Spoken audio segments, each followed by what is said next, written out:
বৃন্দাবন ধামে এই যে শ্রীমতী রাধা ঠাকুরানী শ্রী গোবিন্দের উপর মান করেছিলেন, তাই না? তা শ্রীমতী রাধা রানীর মানের কারণটা কি না, শ্রী গোবিন্দ আমার প্রত্যেক দিন সখাগণ সঙ্গে লয়ে নবলক্ষ ধেনু বৎসগণ সঙ্গে লয়ে গোবিন্দ আমার গোষ্ঠ গোচারণে যায়। গোষ্ঠ গোচারণে গিয়ে গতদিন যখন রাধা রানী পথমাঝে দাঁড়িয়ে আছে, সেই পথ দিয়ে গোবিন্দ আমার আসছেন, সখাগণ সঙ্গে আছে, বলাই দাদা সঙ্গে আছে, নবলক্ষ ধেনু সঙ্গে আছে। তা গোবিন্দ যে পথে আসছিলেন সেই পথে রাধারানীও দাঁড়িয়েছিলেন। তা রাধারানীর সঙ্গে যখন দেখা হয়ে গেল, রাধারানীর নয়নে নয়ন দিয়ে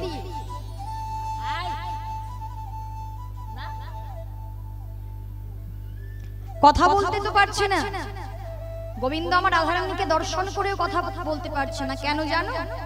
গোবিন্দের সঙ্গে আছে বলাই দাদা বলরাম, আর রাধারানীর সঙ্গে আছে ননদিনী কুটিলা জটিলা। এবার রাধারানী যেমন ভাবে কথা বলতে পারছে না, আর গোবিন্দ কথা বলতে পারছে না। তাই গোবিন্দ তো বড় চতুর মা, তাই গোবিন্দ আমার রাধারানীর নয়ন পানে চাইলেন, নয়নে নয়ন দিলেন এবং মাথার কেশ স্পর্শ করে চলে গেলেন। এবার যে সংকেতটা করেছে, রাধারানী সখীদেরকে বলছে, সখীরে তোরা কি একটা জিনিস লক্ষ্য করলি? কি রাধে? আচ্ছা, আমার গোবিন্দ যখন গেল, নয়নে নয়ন দিল, মাথার কেশটা স্পর্শ করলো, কি বোঝাতে চাইলো বলতো? কি বোঝাতে চাইলো? না, গোবিন্দ আমার সঙ্গে দেখা করতে চাই, তাই তো? তা গোবিন্দ দেখা করবে কোথায়? একসাথে বলছে, আরে মনে হয় কেশি ঘাটে। আরে বাবা, ঘাট ঘাট কেন হবে? ঘাটে গিয়ে আবার কি দেখা করবে? না না, গোবিন্দ কেশি ঘাটের কথা বলেনি। আমার মনে হচ্ছে গোবিন্দ বলেছে, অদ্য রজনীতে প্রাণবধূ আমার কেশরকুঞ্জে আসবে। তা কেশরকুঞ্জে বধূকে পাবে, গোবিন্দকে পাওয়ার ভাগ্য তো প্রত্যেক দিন হয় না। তা গোবিন্দ যে আসবেন মা, গোবিন্দের জন্য কুঞ্জটা সাজাতে হবে, সাজাতে হবে তো। তা গোবিন্দের জন্য কুঞ্জ সাজাবো কেমন করে? নানাবিধ কুসুম চয়ন করে, ফুল তুলে রাধারানী সখীদেরকে ডেকে ডেকে বললেন, সখীরে আমার বধূ যখন কথা দিয়েছে আমাকে, নিশ্চয়ই নিশ্চয়ই আমার প্রাণবধূ আসবে। তাই চল সখী, আমরা শীঘ্র করে আমার বধূর সেবার লাগে আমরা সবাই মিলে কুঞ্জটাকে সুন্দর করে সাজাই। তোরা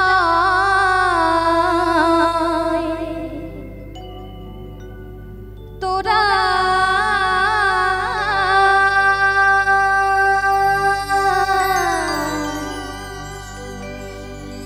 তোরা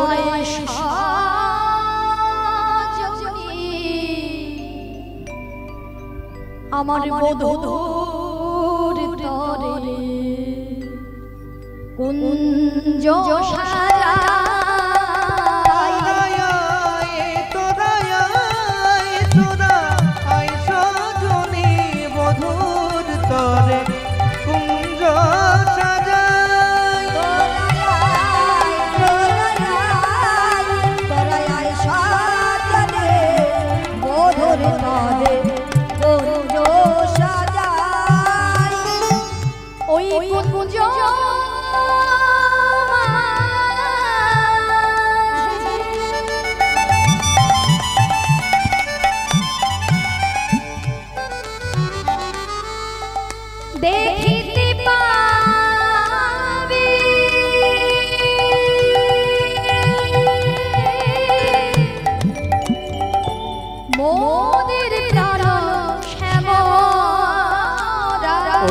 কুঞ্জ মাঝে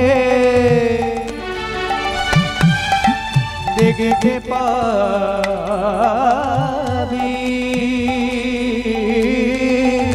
মোদের প্রাণ শ্যামরায়।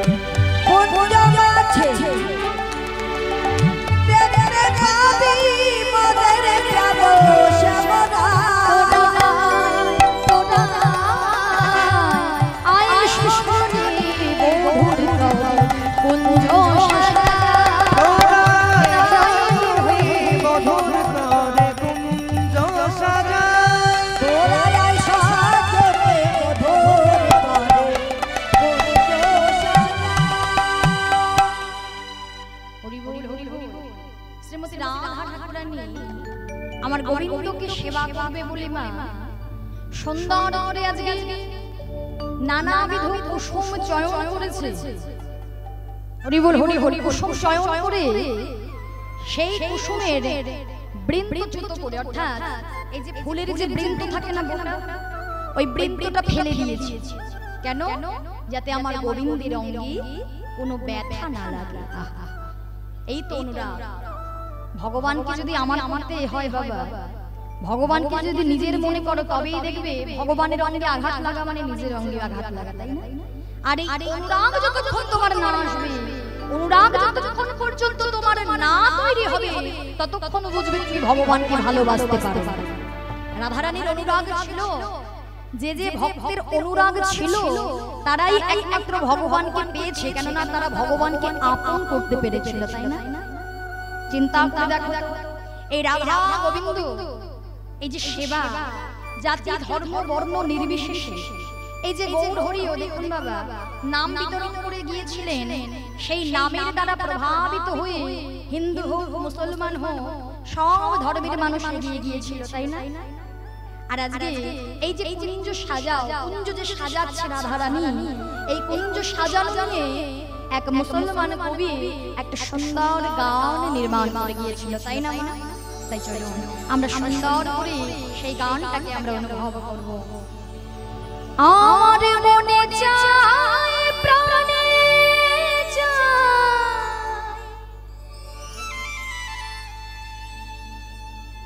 আমার মনে চায় প্রাণে চায়,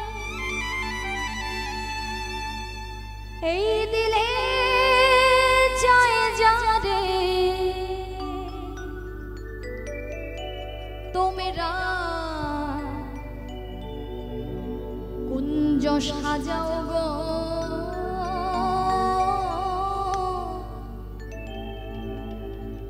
আজ আমার প্রাণ না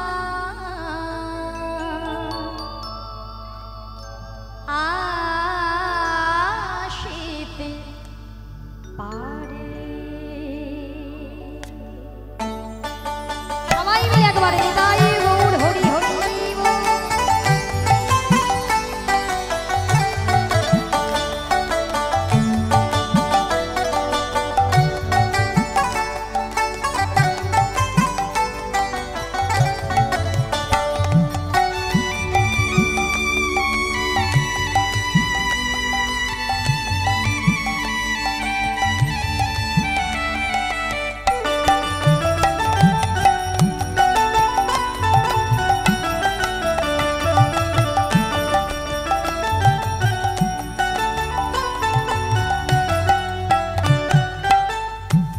গোলাপ চুয়া চন্দন ছিটাইয়া দাও ঘরে, গোলাপ চুয়া চন্দন ছিটাইয়া দাও ঘরে, গোলাপ চুয়া চন্দন ছিটাইয়া দাও ঘরে, গোলাপ চুয়া চন্দন ছিটাইয়া দাও ঘরে, সাজাবো ফুলের বিছানা পবিত্র হয়ে অন্তরে, তোমরা কুঞ্জ সাজাও গো, আজ আমার প্রাণনাথ আসিতে পারে, তোমরা কুঞ্জ সাজাও গো, আজ আমার প্রাণনাথ আসিতে পারে।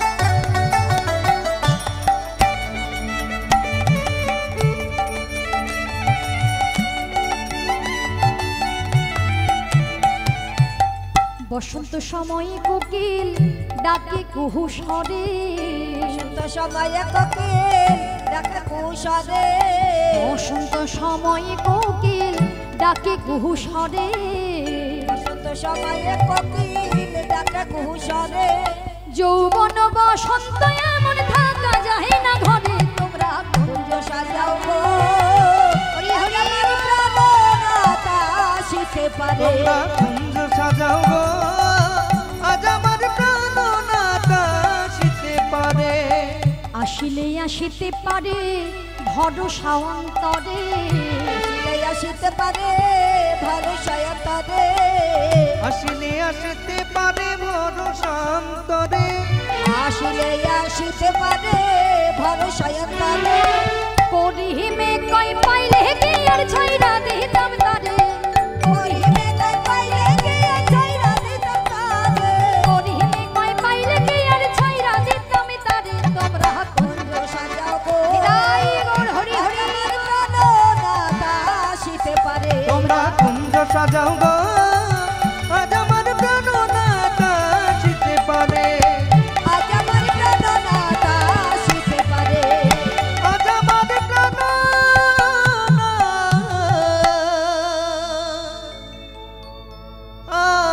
আসিতে পারে। হরি বল হরি বল হরি বল। তাহলে এই অনুরাগগুলো না থাকলেই তো এমন গান রচনা করা যায় না মা। তাই আজকে শ্রীমতী রাধা ঠাকুরানিও আজকে অনুরাগ ভরে আমার গোবিন্দের সেবা দেবে বলে কেশর কুঞ্জটিকে সুন্দর করে সাজিয়েছেন। সবাই তো গোবিন্দের আশাপথ লক্ষ্য করে বসে আছেন বাবা, কিন্তু গোবিন্দ আমার আর আসছেন না। ধীরে ধীরে ধীরে ধীরে প্রায় সারাটা রজনী কেটে যাচ্ছে। এবার চিন্তা করে দেখুন মা, কেউ যদি কাউকে কথা দেয় আর তাকে যদি আমরা বড়ই ভালোবাসি, তা দেখবেন মায়েরা বাবারা যারাই আছেন না কেন, বন্ধু যদি আসে মনে হয় যেন বন্ধু কখন আসবে কখন আসবে, তাই না? যদি কোনো মায়ের বাড়িতে মেয়ে আসে তা দেখবেন এতটা উৎকণ্ঠিতা হয়ে থাকে যে বারে বারে সেই মা একবার রাস্তায় যায় একবার ঘরে আসে, তাই না? মনে হয় ওই বুঝি আমার মেয়েটা চলে এলো, মনে হয় না? যদি সে নিজের জন হয় তাহলে দেখবেন এমন উৎকণ্ঠা প্রকাশ হবেই হবে। আর শ্রীমতী রাধারানীও চিন্তা করছে ওই ওই বুঝি আমার বধূ আসছে, ওই বুঝি আমার বধূ আসছে। ওই যে বধূ আসছে আসছে এই কথা যে চিন্তা করছে, কিন্তু বধূ তো আসছে না। ধীরে ধীরে যখন প্রায় সারাটা রজনী কেটে যাচ্ছে, রাত গড়িয়ে ধীরে ধীরে যখন প্রভাত হয়ে যাচ্ছে, ভোর হয়ে যাচ্ছে, ভোরবেলায় দেখবি শিশির পড়ে, তাই না বাবা? তা একটা পাতার উপর শিশির টপ টপ, তা শিশির যে টপ টপ টপ টপ করে পড়ছে, তাতে যে টপ টপ টপ টপ করে শব্দ হচ্ছে না, শ্রীমতী রাধারানী চিন্তা করছে ওই বুঝি আমার বধূ আসছে। সখীদেরকে বলে, সখী ওই দেখ ওই বুঝি আমার বধূ আসছে, আমার বধূকে স্বাগত জানা, যা একটু চন্দন নিয়ে যা, সুগন্ধি চন্দন দিয়ে আমার বধূকে সংকলন কর। সখীরা বলছে না, ওটা তোর বধূর পায়ের শব্দ নয় রাধে, তাহলে কিসের শব্দ? না জানি নিশীতে কিসের শব্দ। তাহলে কি গোবিন্দ আসবেন না? ভেবে দেখুন মা, গোবিন্দ তো কথা দিয়েছিলেন, কিন্তু গোবিন্দ যে রায়ের কুঞ্জে আসলেন না, তার কারণটা কি ছিল মা? না, গোবিন্দ রাধারানীকে কথা দিয়েছেন যেদিন গোষ্ঠগোচরণ থেকে ফেরার পথে রাধারানীর অনেক দেরি হয়ে গিয়েছে, গোবিন্দের অনেক দেরি হয়ে গিয়েছে। এবার নন্দালয়ে যেতে যখন দেরি হয়ে গিয়েছে, সেবা করতেও দেরি হয়ে গিয়েছে, তাই তো? গোপাল তো ঘরে ফিরে সেবা করবে, সেবা করতেও দেরি হয়ে গিয়েছে, তা ঘুমোতেও দেরি হয়ে গিয়েছে। তা ঘুমোতেও যখন দেরি হয়ে গিয়েছে, মা পাশে আছে। এবার মাতা যশোমতী যতক্ষণ না ঘুমোবে গোবিন্দ আসবেন কি করে বাবা? তাই মাতা যশোমতী যখন মধ্য রজনীতে ঘুমিয়ে পড়লেন, গোবিন্দ সেই পালঙ্ক থেকে নেমে আজকে গুটি গুটি পায়ে আসছে। কেন গো? না, চরণে ছিল গোবিন্দের নূপুর। চিন্তা করছে, তাই তো আমি যদি এখন চলে যাই, কিন্তু যেতে গেলে কি হবে? চরণে আছে নূপুর, রুনুঝুনু বাজলে আমার মা উঠে যাবে, আর আমার রায়ের কাছে যাওয়া হবে না। তাই ওই পা দিয়ে দুটো নূপুরকে চেপে ধরেছে, চেপে ধরে একেবারে ধীরে ধীরে ধীরে ধীরে বড় রাস্তায় এসে দাঁড়িয়েছে। তা পথের মাঝে এসে গোবিন্দ মনে মনে চিন্তা করছে, তাই তো অনেক দেরি হয়ে গেল। একেতেই আমার রাধারানী না জানি মান করে অভিমান করে বসে আছে, এখন যদি আমি বড় রাস্তা দিয়ে যেতে যাই তাহলে রাধারানী আরোই মান করে বসে থাকবে। তাই আমি কি করব? না, বাগানের মধ্য দিয়ে যাব, অর্থাৎ একটা পথের একটা রাস্তা আর দুটো পথ আছে, দেখবেন এমন হয় না? একটা শর্টকাট থাকে, একটা অনেকটা বড় রাস্তা থাকে, তাই তো বাবা? তো অনেক সময় দেখবেন আমরা যদি হেঁটে যাই তো পায়ে হেঁটে ছোট রাস্তা দিয়ে চলে যাই, তাই না? যদি সময়টা খুব কম থাকে তাহলে ছোট রাস্তা দিয়েই আমরা চলে যাই। তা গোবিন্দ কি করেছে, ওই বাগানের মধ্য দিয়ে তাড়াতাড়ি পৌঁছবে বলে রায়ের কুঞ্জে ওই বাগানের পথটা ধরে চলে যাচ্ছে। গোবিন্দ কিন্তু অন্য কোনোদিন রায়ের কুঞ্জে যেতে গিয়ে ওই পথ ধরে যায় না। কেন জানো? ওই পথে থাকে চন্দ্রাবলীর কুঞ্জ, চন্দ্রাবলীর কুঞ্জ। আর চন্দ্রাবলীও গোবিন্দের জন্য কুঞ্জ সাজিয়ে প্রত্যেকদিন বসে থাকে। কেননা চন্দ্রাবলী ছোট থেকে একটা ঈর্ষা নিয়ে বড় হয়েছে বাবা, হিংসে নিয়ে। কি হিংসে জানো? কেননা এই যে চন্দ্রাবলী আর যে শ্রীমতী রাধারানী, এদের সম্পর্কটা কি বলো তো মা? এরা দুইজন কে হয়, চন্দ্রাবলী আর রাধারানী? বলো। দু বোন। চন্দ্রাবলীর কুঞ্জে বিপরীত যে সেবা পাবে এই চন্দ্রাবলী আর রাধারানী হচ্ছে দুই বোন। কেননা রাধারানীর বাবা ছিলেন বৃষভানু রাজা, আর এই বৃষভানু রাজারা ছিলেন তিন ভাই।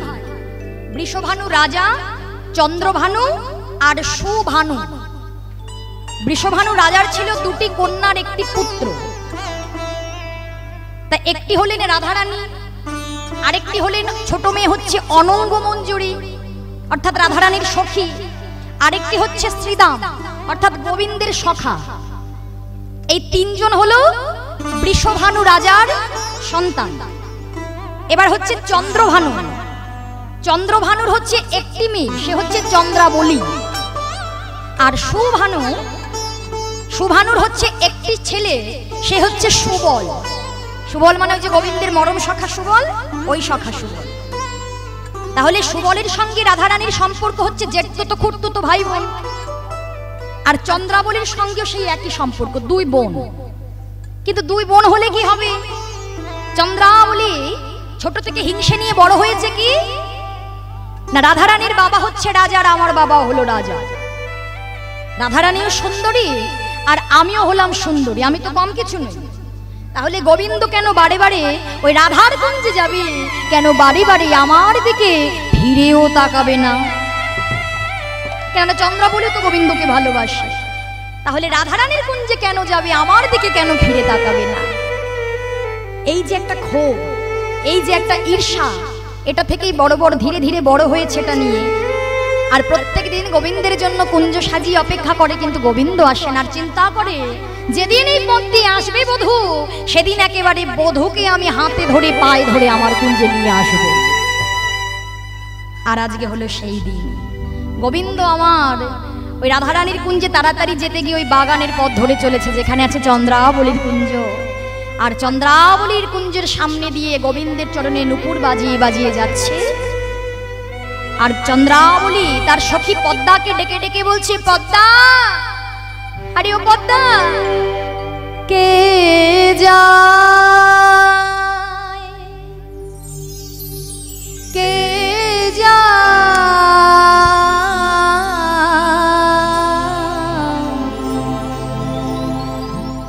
নূপুর বাজায় কে বা যায় গো, কে যায়, কে যায়, নূপুর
না কুঞ্জ পথে দেখো কে বাজায় কে বাজায়, কুঞ্জ পথে দেখো কে বাজায় কে ওই না কুঞ্জ পথে দেখো কে বাজায় কে বাজায়, কে বাজায় কে বাজায় কে বাজায় কে বাজায় কে বাজায় কে বাজায় কে বাজায় কে বাজায়, ওই রুনু ঝুনু সরে নুপুর কে বাজায় কে ওই বাজায় না রনো ঝনো সারে নুপুর কে বাজায় কে বাজায়, ঝোনো সারে নুপুর কে বাজায় কে ওই বাজায় না রনো ঝনো সারে নুপুর কে বাজায় কে বাজায়, কে যায় নুপুর বাজায় কে বাজায় নাই ওর হরি হরি কে যায় নুপুর বাজায় কে বাজায় গো, নুপুর বাজায় কে বাজায় গো। কে যায় কে বাজায় বলতে বলতে চন্দ্রাবলী গোবিন্দের চরণে আছাড় খেয়ে পড়ল। যেই আছাড় খেয়ে পড়ল, বধূ কে কে কে এসেছো? কে আমার চরণ দুটো জড়ায় ধরলে? চন্দ্রাবলী বদনটা তুলে বলে, বধূ ও চন্দ্রা, আমায় ছেড়ে দাও, আমায় ছেড়ে দাও চন্দ্রা, আমায় ছেড়ে দাও। বধূ কবে থেকে তোমার জন্য অপেক্ষা করছি বধূ, আজকে যখন তোমাকে পেয়েছি তোমাকে তো আমি ছাড়বো না বধূ। না না চন্দ্রা, আমি কথা দিলাম কাল আমি তোমার কুঞ্জে আসবো, আজকের মতো ছেড়ে দাও। আমি যে আজকে একজনের কাছে প্রতিজ্ঞাবদ্ধ, প্রতিশ্রুতি দিয়েছি, তুমি আমায় ছেড়ে দাও। না, আমি কবে থেকে তোমার জন্য কুঞ্জ সাজিয়ে অপেক্ষা করছি। আমি ভেবেইছিলাম যেদিন আমি তোমায় পাবো আমি কিন্তু আর ছাড়বো না, আমি তোমায় সেবা দেব বধূ। উপেক্ষা করতে পারলো না চন্দ্রাবলীকে। চন্দ্রাবলী নিজের কুঞ্জে নিয়ে গেল গোবিন্দকে। মা আচ্ছা চিন্তা করে দেখুন তো মা, চন্দ্রাবলী যেমন গোবিন্দের জন্য অপেক্ষা করছিল, রাধারানী তো গোবিন্দের জন্য অপেক্ষা করছিল, তাই না বাবা? এই জগৎ রাধারানীর থেকে বেশি আপন কি কেউ হতে পারে গোবিন্দের? বলো মা, এই জগতে রাধারানীর থেকে গোবিন্দের কাছে বেশি কি কেউ আপন হতে পারে? কেননা রাধারানী হচ্ছে নিজের অংশ, তাই না? রাধারানী যেখানে গোবিন্দের নিজের অংশ, নিজের প্রিয়তমা, সেখানে গোবিন্দের কাছে রাধারানীর থেকে আপন কেউ কিন্তু হতে পারে না। কিন্তু এটা কিন্তু ভুল। এই ধারণা, এটা যারা ভাবে সেই ধারণাই হচ্ছে ভুল। কেন জানো? কেননা গোবিন্দকে যে ভালোবাসে, গোবিন্দকে যারা ভালোবাসে, যারা অপেক্ষা করে, গোবিন্দ আমার তার ঘরেই যায়। গোবিন্দের কাছে কে আপন, কে আমার নিজের, কে আমার পর, এমন কেউ হয় না গো। গোবিন্দকে যারা ভালোবাসে গোবিন্দকে তারাই পায়। কেননা চন্দ্রাবলী শুধু কিন্তু একদিন দুদিন ধরে কিন্তু গোবিন্দের জন্য অপেক্ষা করছে না মা। এই চন্দ্রাবলী ভগবানকে মনের মতো সেবা দেবেন বলে আগের জন্ম থেকে অপেক্ষা করছে। আচ্ছা এই চন্দ্রাবলী কে ছিল বলো তো মা? বলো, বলতে পারবে চন্দ্রাবলী কে ছিল? বলো চন্দ্রাবলী কে ছিল? এই যে মায়েরা, চন্দ্রাবলী কে ছিল জানো? চন্দ্রাবলী ছিল সেই ভক্ত শবরী। ভক্ত শবরীর কথা জানো তো সবাই? ভক্ত শবরী রামায়ণে যার নাম এখনো জল করে, যে ছিল নিচু জাতিতে নিচু চণ্ডালিনীর ঘরের মেয়ে, তাই না? এই চন্দ্রাবলী অন্য কেউ নয়, সে হচ্ছে ভক্ত শবরী। আর রামায়ণে ভক্ত শবরী আমরা সকলেই জানি 5 বছর বয়স থেকে ভগবানকে আরাধনা করেছিল। কেননা ভগবানকে পাওয়ার জন্য সময় থেকেই ভজনা করতে হয়। আমরা যদি ভেবে থাকি না যে ভগবানকে সময় সেবা দেওয়ার জন্য আমাদের এখনো অনেক বয়স পড়ে আছে, আমরা বলি না, অনেকে আমরা বলি না, আরে বাবা এখনই কি ধর্মকর্ম করব, একটু বয়স হোক, মাথার চুলগুলো একটু পাকুক, তারপরে আমি একটু হরিনাম করব, যখন আমার সব কর্ম শেষ হয়ে যাবে সংসারী, তখন আমি হরিনাম করব। বলি না মা? বলি তো। কিন্তু দেখুন, ভগবানকে সেবা দিতে গেলে, ভগবানকে পেতে গেলে তোমাকে শিশুকাল থেকে ভজনা করতে হবে। কেননা বলা আছে যে শিশুকালে ভজে কৃষ্ণ, কৃষ্ণ পাবার আসে, কৃষ্ণ পাবার আসে। যৌবন কালে ভজে কৃষ্ণ, কৃষ্ণ আসে কি না আসে, আসে কি না আসে। বৃদ্ধাকালে ভজে কৃষ্ণ, জমের তরাসে, জমের তরাসে। তাহলে উপযুক্ত সময় কোনটা? শিশুকাল। শিশুকাল থেকে যদি ভজনা করা যায়, আর সাধন ভজনটা এমন একটা জিনিস মা, তুমি যদি সাধন ভজন করতে পারো, ধৈর্য, ভক্তি, বিশ্বাস, এইগুলি হচ্ছে ভগবানকে পাওয়ার মূল মন্ত্র। ভগবানকে ভালোবাসতে গেলে তোমার কাছে লক্ষ লক্ষ টাকা নাই থাকতে পারে। ভগবানকে পাওয়ার জন্য তুমি ভগবানের সামনে রাজভোগ নাই দিতে পারো। ভগবানকে পাওয়ার জন্য তুমি ভগবানের সামনে 56 ভোগ 36 ব্যঞ্জন নাই তুলতে পারো। এই সব কি ভগবান গ্রহণ করে বাবা? তাই যদি হতো, ভগবান তোর বিদুরের ঘরে কলার খোসা খেত না, তাই না? ভগবান যদি তাই সেবা করত, ভগবান দেখে না কে আমায় ওই রাজপ্রাসাদে 10 তলার উপরে রাখলো? ভগবান দেখে না কোন ভক্ত আমায় কত রকমের ভোগ সাজিয়ে দিয়েছে? কেন দেখবে ভগবান এসব? এই জগতে আমাদের যত ধনী থেকে থাকুক না কেন, একটা কথা চিন্তা করবেন মা, এই সব কিছু তিনি কৃপা করেছেন, তাই আমরা পেয়েছি, তাই না? ভগবানের কৃপা ছাড়া কি কোনো কিছু পাওয়া সম্ভব বাবা? আজকে যেজন কোটিপতি, আবার এমনটাও ব্যাপার না যেজন হরিনাম কৃষ্ণ নাম করছে তিনি কোটিপতি হতে পারবেন। যেজন কোটিপতি বলছে এটা হচ্ছে তোমার প্রারব্ধ কর্মের ফল। তোমার যদি কপালে থেকে থাকে, কর্মটা তেমন থেকে থাকে, তোমার যদি সাধন ভজনে নাও থাকে, তুমি তাও কোটিপতি হতে পারবে। আবার যদি তোমার কর্মে না থাকে, তুমি কিছুই হতে পারবে না।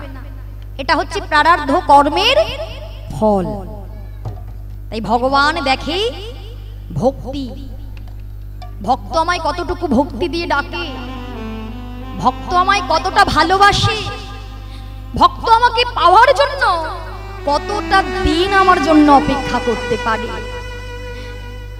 আর ভক্তকে ভগবান ভালো যে বাসে, যে ভক্তকে ভগবান ভালোবাসে, ভক্তকে প্রতিটা পদে পদে পরীক্ষা করে মা।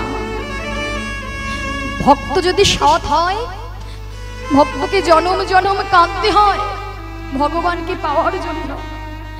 কেন? আমরা অনেকে বলি আমরা তো সৎ পথে আছি বাবা, অনেকে বলি না দেখেছো, আমরা তো সৎ পথে আছি, আমরা কোনোদিনও কারোর সঙ্গে অন্যায় করিনি, তাহলে ভগবান কেন আমাদেরকে এত জ্বালা দিচ্ছে, এত যন্ত্রণা দিচ্ছে, এত দুঃখ দিচ্ছে? ভগবান যে বললেন, যে করে আমার আশ আমি করি তার সর্বনাশ, যদি তবুও সে না ছাড়ে আমার পাশ, আমি হই তার দাসানুদা। দাসানুদা।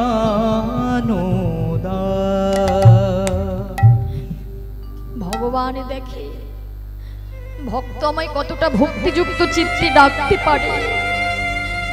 আর ভক্তকে পরীক্ষা করে কেন? যে ভক্ত কতটা জ্বালা যন্ত্রণা সহ্য করে, তারপরেও কোনো ভক্ত সব জ্বালা সইতে পেরেও যখন বলতে পারবে, হে গোবিন্দ আমি তোমায় ছাড়া কিছু জানি না, এই জগতে তুমি আমার কাছ থেকে সব কেড়ে নাও, কিন্তু আমি যেন তোমাকে ভালোবাসতে পারি। আমার কিচ্ছু চাই না, ধন চাই না, বিষয় চাই না, বৈভব চাই না, তুমি যেন শুধু তোমার চরণ ছাড়া করো না। তখন ভগবান বললেন, আমি হই তার দাসানুদা।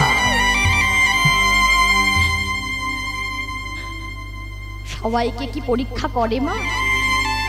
আমরা কি সবাই এই জগতে কষ্ট পাই?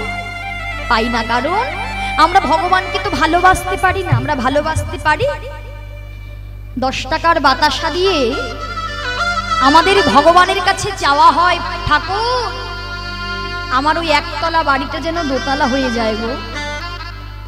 কিছু একটু দিয়ে ভগবানের কাছে আমরা এত এত জিনিস চেয়ে নিই। ভগবানকে সেবা দেওয়ার সময় বাজারে গিয়ে কোনো ভক্ত যদি ফলও দেখে, হ্যাঁ আমাদের মতো জীব, তা দেখবেন ভালো মানের আপেল পাওয়া যায়, আবার খারাপ মানেরও আপেল পাওয়া যায়। বলা হয় আরে বাবা তুমি যে রকম 5 রকমের 5টা ফল দিয়ে দাও। কিন্তু নিজে যখন সেবা করি তখন দেখবেন বেছে বেছে একবার নিজেদের জন্য ভালো ভালো জিনিসগুলো কিনে নিয়ে আসে। তাহলে ভগবানের জন্য তুমি এত কৃপণতা করবে, যার কৃপায় তুমি বলিয়ান তাকে তুমি দিতে পারবে না, আর যখন ভগবানের কাছে চাইবে তখন তুমি এত এত চেয়ে নেবে। কিভাবে পাবো আমরা কৃপা?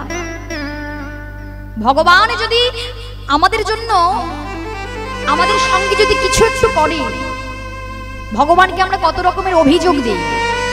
যদি আমাদের সঙ্গে খারাপ কিছু ঘটে, ভগবানকে আমরা সেবা পূজা দেওয়া বন্ধ করে দিই, প্রণামটুকু করি না, তাই না মা? হয় না এমন?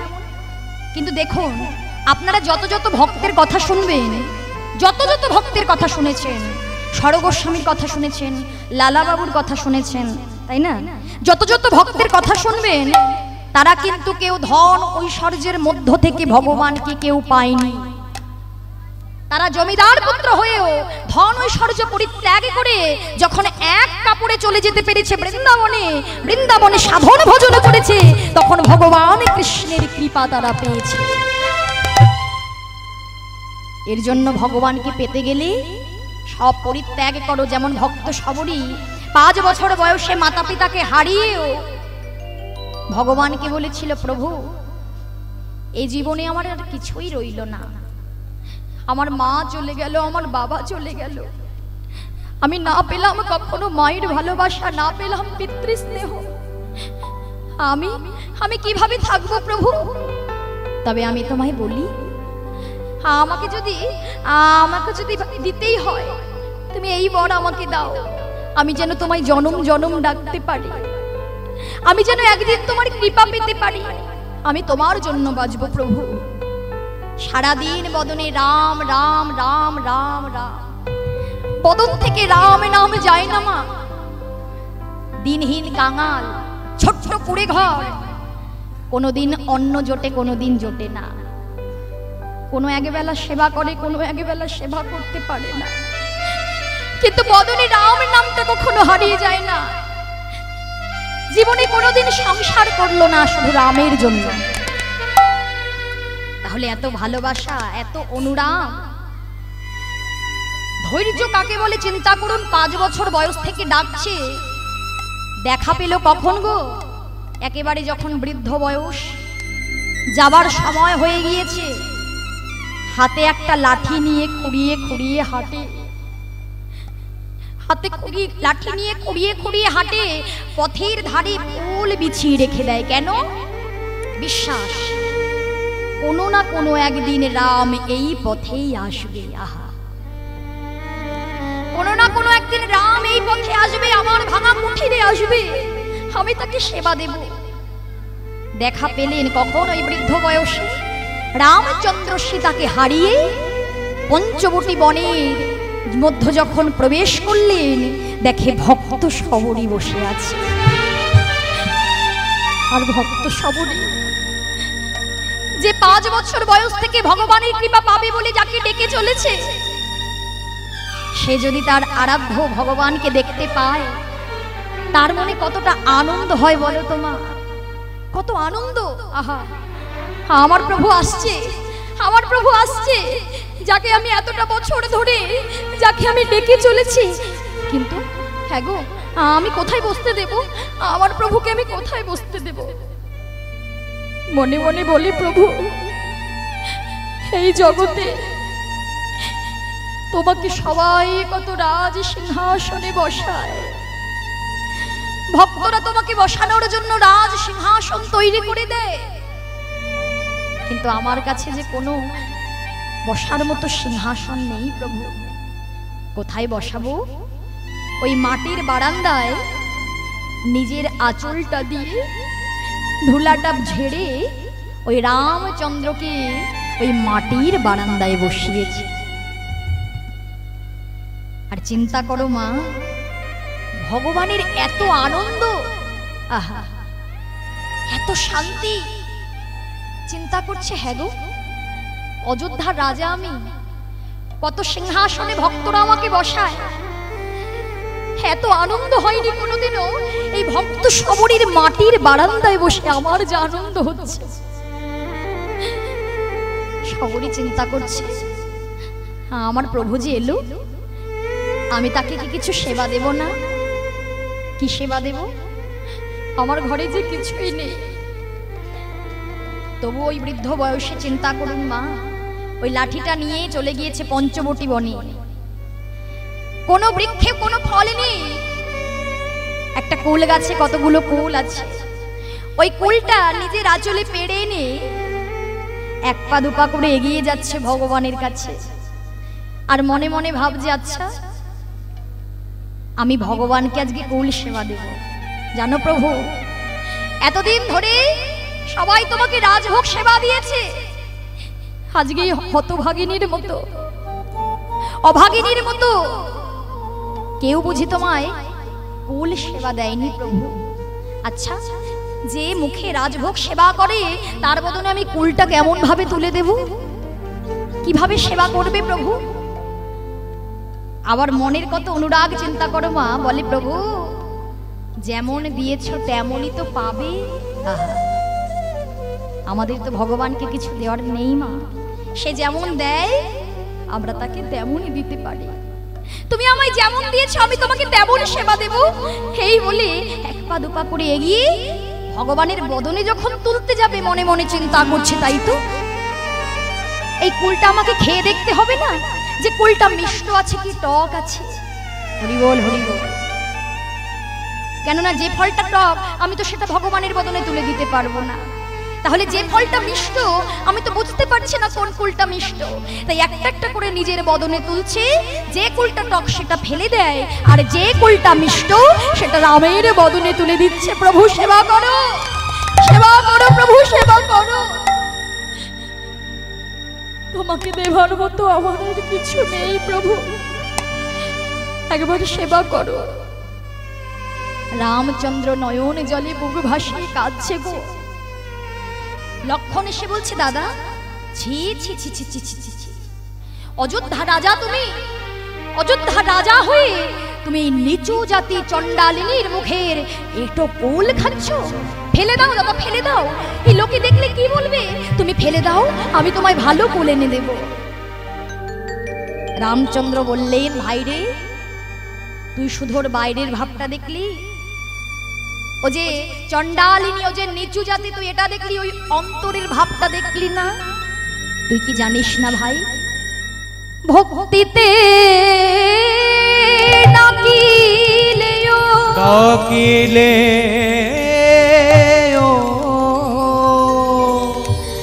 আমি চণ্ডালিনীর হই, চণ্ডালিনীর হই, অভক্তিতে ডাকিলে কোন ব্রাহ্মণের নই, কোন ব্রাহ্মণের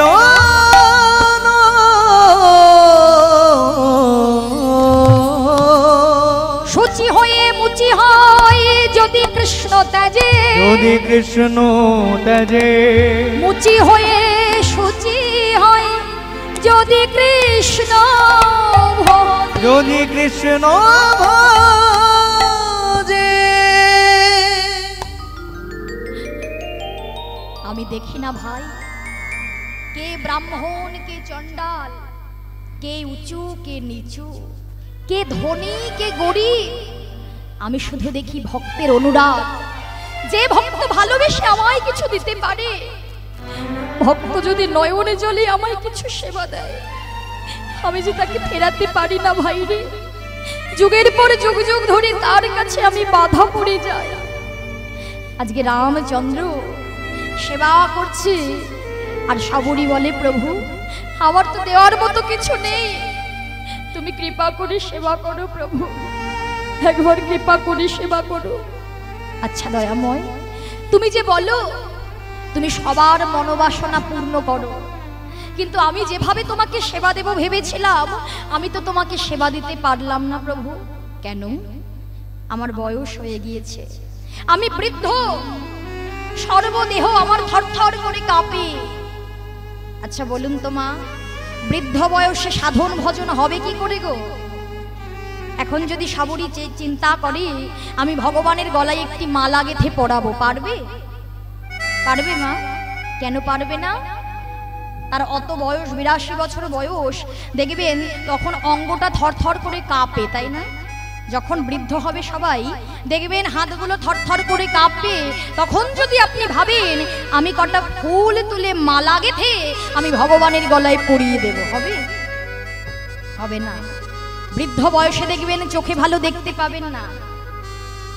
তা গোবিন্দের চরণে একটু তুলসী পাতা চন্দন দিয়ে দেবেন, দেখবেন আমি তো দেখতেই পাই না নয়নে, কোথায় চরণ আছে ওই তুলসী পাতাটা দিতে গিয়ে আমায় খুঁজতে হবে, তাই না? যখন আমাদের দাঁতগুলো পড়ে যাবে, দাঁতগুলো পড়ে গেলে দেখবে মুখে আর উচ্চারণ হবে না হরি বল, তখন উচ্চারণ হবে হবি বল, হবি বল। তাই যখন তুমি হরি বলতে পারো তখন তুমি হরি বলো। হরি বলার জন্ম পে হরি বলো, না হলে আর হরি বলা হবে না। তাই সাবরী বললেন, বলো প্রভু আমি এখন কি দিয়ে তোমায় সেবা দেব? আমার সবে চলে গিয়েছে। রামচন্দ্র বললেন, সাবরী তোমার অনুরাগে তোমার ভক্তিতে আমি বাধা পড়ে গেলাম, তাই তোমার মনোবাসনা পুরাইব কবে জানো? এই যুগে নয়, দাপরে যখন আমি শ্রীকৃষ্ণ হব সেদিনে তোমার মনোবাসনা পুরাইব। তোমার হৃদয় গৌর হরি হরি বল, হরি মনোবাসনা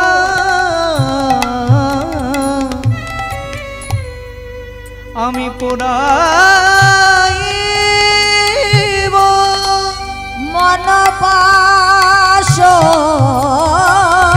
মনোবাসনা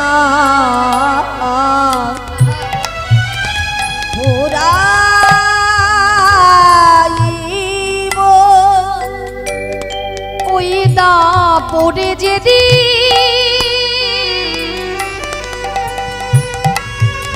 আমি শ্রীকৃষ্ণ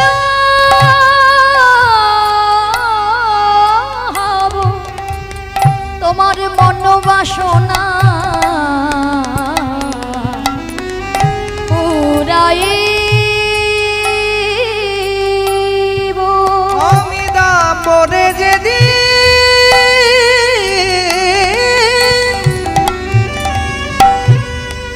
কৃষ্ণ তোমার মনোবাসনা পুরাইব। তুমি হবে চন্দ্রাবলী, সেদিন মনোবাসনা পুরাইব। তুমি হবে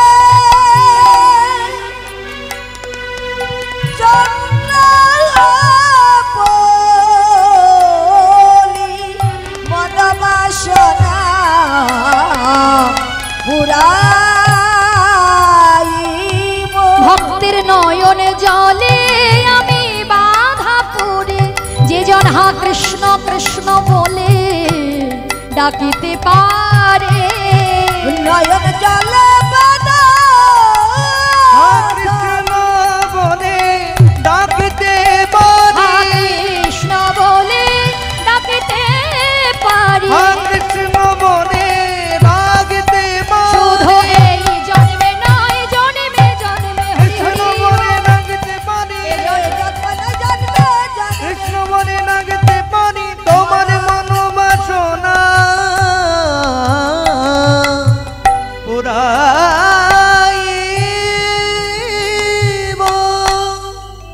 হরি বল, হরি বল। তাহলে দেখুন মা, ভগবানকে যদি তুমি একটা জন্ম ডাকো আর ভগবান যদি তোমার ডাকটা শুনতে পায়, তুমি বিশ্বাস রেখো ভগবান এক জন্ম নয়, বারে বারে তুমি যতবার ভগবানকে চাওয়ার চেষ্টা করবে ভগবানকে যতবার সেবা দেওয়ার চেষ্টা করবে ততবার ভগবান বারে বারে সাড়া দিতে বাধ্য হয়ে থাকবে। কেননা একবার যদি ভগবানকে কেউ ডাকতে পারে আর একবার যদি শ্রুতিমূলে ভগবানের প্রবেশ করে যে ভক্তময় ডাকছে, তাহলে ভগবান যুগে যুগে তোমাকে সাড়া দেবে। তাই এই বিশ্বাস, এই ভক্তি, এই ধৈর্য নিয়েই আমাদের ভগবানকে ডাকতে হবে, তাই না মা?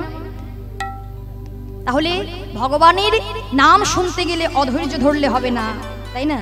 ধৈর্য ধরে শুনতে হবে, মনটাকে বসাতে হবে। তাই আজকে সেই সবরই যেহেতু সেই চন্দ্রাবলী, এবার চন্দ্রাবলী চেয়েছে ভগবানকে আমি নিজের মনের মতো সেবা দেব, তো এবার পেয়েছে।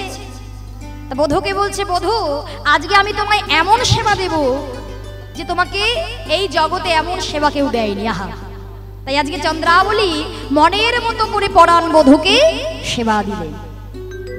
তা মনের মতো করে সেবা দিয়েছে, নিজের নীল শাড়িটা পরিয়েছে, নয়নের কাজল লাগিয়েছে গালে, চরণের আলতা দিয়েছে বক্ষ মাঝে, যেমন পেরেছে তেমন সাজিয়েছে চন্দ্রাবলী। এবার যে সাজানো হয়ে গেল না মা, এবার গোবিন্দ তো ঘুমিয়ে পড়েছে, কিন্তু হঠাৎ গোবিন্দের মনে পড়ে গেল রাধা রানীকে দেওয়া প্রতিশ্রুতির কথা। চিন্তা করলেন, তাই তো আমার রাধা রানী তো আজকে আমার জন্য অপেক্ষা করছে। তাই যখন ধীরে ধীরে প্রভাত হয়ে যাচ্ছে মা, কিঞ্চিত রজনী বাকি আছে না, ওই কিঞ্চিত রজনী থাকতে ভগবান কৃষ্ণচন্দ্র ওই রাই কুঞ্জের দ্বারে দাঁড়ালেন। কিন্তু এই প্রভাত সময়ে গোবিন্দের ওই বিপরীত সেবা দর্শন করে রাধারানী আমার মান নিনি হয়ে বসে মাথায় ঘোমটা টেনে দিলেন, গোবিন্দের মুখ আর দেখবে না। কতবার কাঁদলেন, চরণ দুটো জড়িয়ে ধরে সাধলেন, কিছুতেই মান প্রসন্নিত হলো না। এবার কাঁদতে কাঁদতে মাধব যখন চলে যাচ্ছে, সখীরা বললেন, এই যে শ্যাম, এদিকে এসো, এই যে এদিকে এসো, একবার এদিকে এসো। কি ব্যাপার, তুমি না আমাদের রাধারানীকে কথা দিয়েছিলে রায়ের কুঞ্জে আসবে? আচ্ছা বেশ, আসনি তো ভালো কথা, কিন্তু তোমার এমন অবস্থা কে করলো?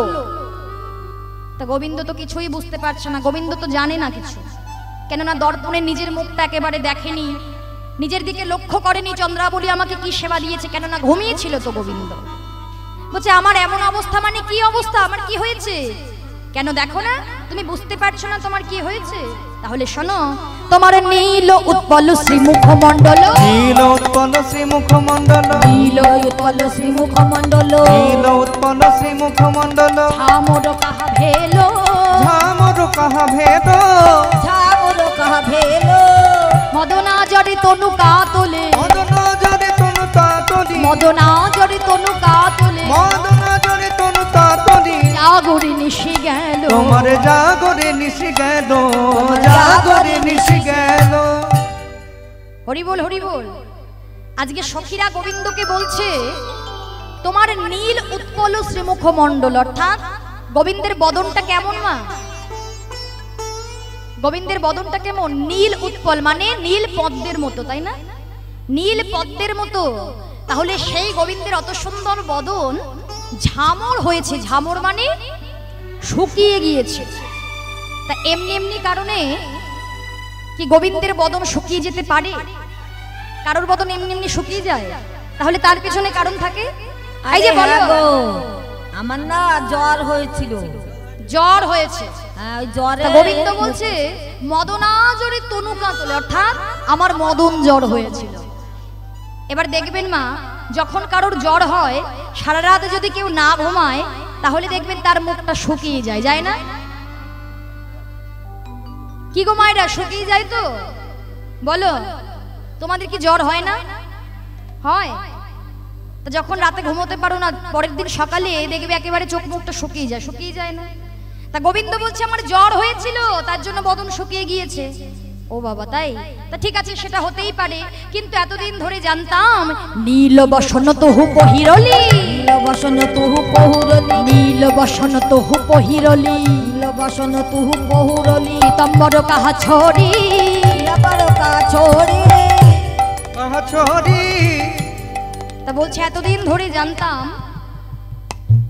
তুমি পীতাম্বর বসন পরো, তোমাকে সবাই কি বসন পরায় বলো? গোবিন্দ আমার কেমন বসন পরে, কি রঙের? দেখি কেমন চেনে আমার মায়েরা, বলো গোবিন্দ আমার কি বসন পরে? হ্যাঁ হ্যাঁ, পীত মানে কি? বলো মা। সর্বনাশ, গোবিন্দ কোন বসন পরে জানো না? নীল নীল। বলো মা। গোবিন্দ পরে হলুদ রঙের বসন, হলুদ রং বড় ভালোবাসে। এতদিন ধরে জানতাম তোমাকে সবাই হলুদ বসন পরায়, আর আজকে তুমি নীল বসন পরেছো। হ্যাঁ, আজকে নীল বসনে কেন পরেছো? কেন পরেছো বলো?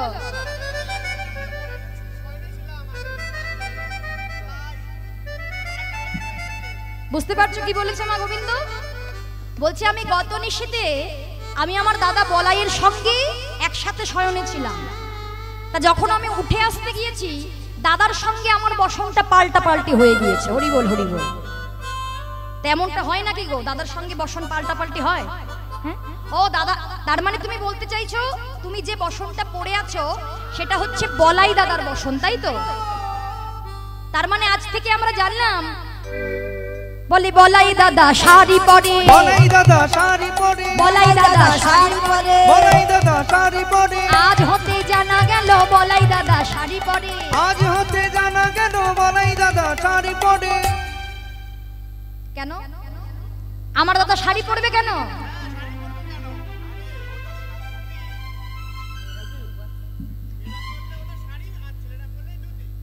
বুঝতে পেরেছো কি বলছে?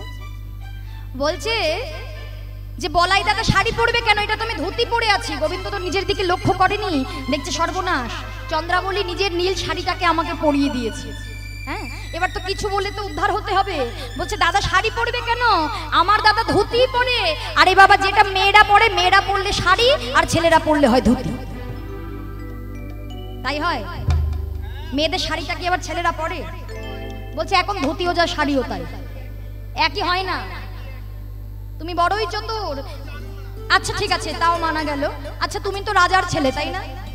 গোবিন্দ রাজার ছেলে তো, তা রাজার ঘর কেমন হওয়া দরকার বলো? রাজপ্রাসাদ, সেখানে আলোয় আলোকিত থাকবে ভবন, তাই না? তা তুমি যখন বলাই দাদার সঙ্গে বসনটা পাল্টাপাল্টি হয়ে গেল, তোমার ঘরে আলো জ্বলছিল না? গোবিন্দ বলছে আলো ছিল, জ্ঞান ছিল না। জ্ঞান ছিল না, জ্ঞান ছিল না, জ্ঞান ছিল না। আলো ছিল বটে, জ্ঞান ছিল না। আলো ছিল বটে, জ্ঞান ছিল না। আলো ছিল বটে, জ্ঞান ছিল না। আলো ছিল বটে, জ্ঞান ছিল না। রাধা ভাবে বিভোর ছিলাম, আলো ছিল বটে, জ্ঞান ছিল না। আমি রাধা ভাবে বিভোর ছিলাম, আলো ছিল বটে, জ্ঞান ছিল না। বাবা, তার মানে বুঝতে পারছেন মায়েরা, আমাদের গোবিন্দ রাধারানীকে কত ভালোবাসে। রাধার কুঞ্জে যেতে পারেনি, কিন্তু এদিকে বলে রাধা প্রেমে বিভোর ছিল, তাই জ্ঞানই ছিল না। বেশ, তাও মানা গেল। আরে দাঁড়াও দাঁড়াও, আজকে দেখছি চন্দন কাহা অলোকাপুরী, সিন্দুর কাহা অলোকাপুরী, চন্দন কাহা গেলা। এতদিন ধরে জানতাম তোমাকে সবাই চন্দন দিয়ে সাজায়, তাই তো? গোবিন্দকে চন্দন দিয়ে সাজায়, আজকে তোমার কপালে সিঁদুর এলো কি করে?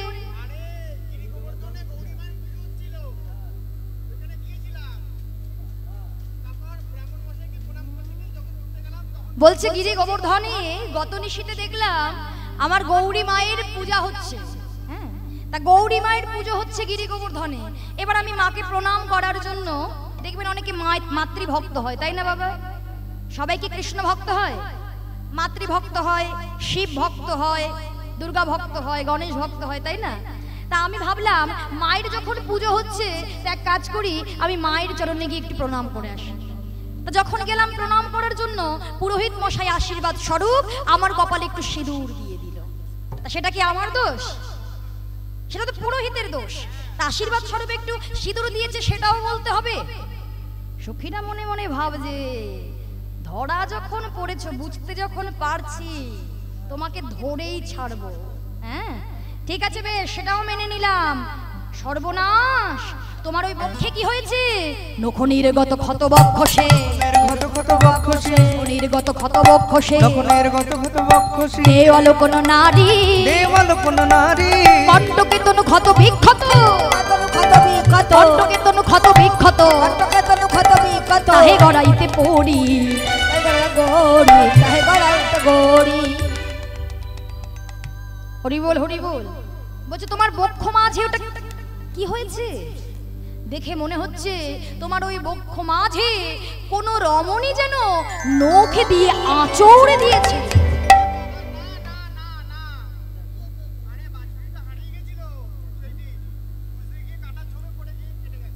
বুঝতে পেরেছো? বলছে নখনির্গত ক্ষতবক্ষস, অর্থাৎ গোবিন্দের বক্ষ মাঝে চন্দ্রাবলী নখ দিয়ে আঁচড় দিয়েছে মা। হ্যাঁ, তা বলছে নখনির্গত ক্ষতবক্ষসে, তা তোমার বক্ষ মাঝে মনে হচ্ছে কোন রমণী নখ দিয়ে আঁচড় দিয়েছে, তা দাগ এলো কোথা থেকে? তা গোবিন্দ বলছে না না, তোমরা ভুল দেখছো, এটা নখের আঘাত নয়। তাহলে কি হয়েছে? গতদিন আমার একটা বাছুরি হারিয়ে গিয়েছিল, তা বাছুরিটিকে খুঁজতে খুঁজতে আমি কাটা বনের উপর পড়ে গিয়েছি। তা কাটার ঝোপের মধ্যে যদি কেউ পড়ে যায় মা, তা কাটা যেখানে যেখানে লাগবে সেখানে সেখানে আঁচড়ের মতো দাগ হয়ে যাবে, তাই তো? তাই তো নাকি? সেটাই হয়েছে।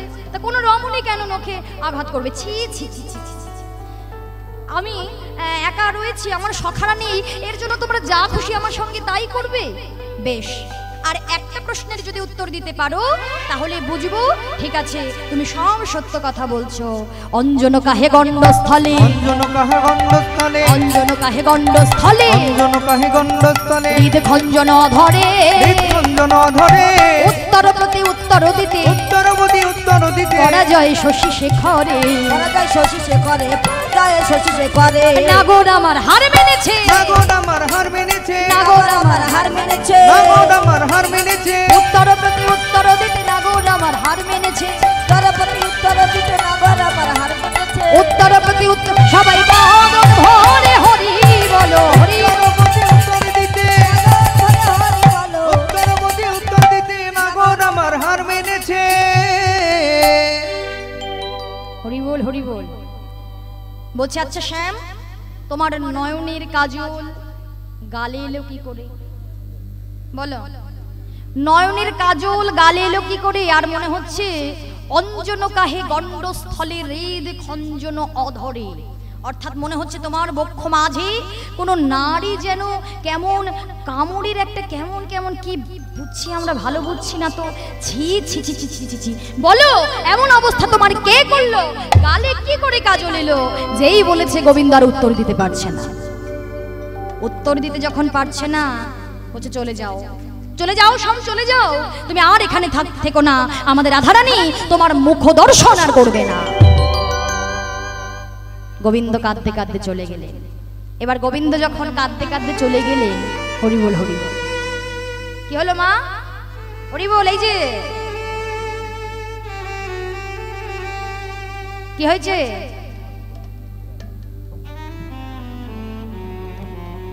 কিছু হয়েছে? কথা বলছো কেন? এই হরিবাসরে এসে যে যেমন কর্ম করবে ফলটা কিন্তু তেমনই হবে। কেমন?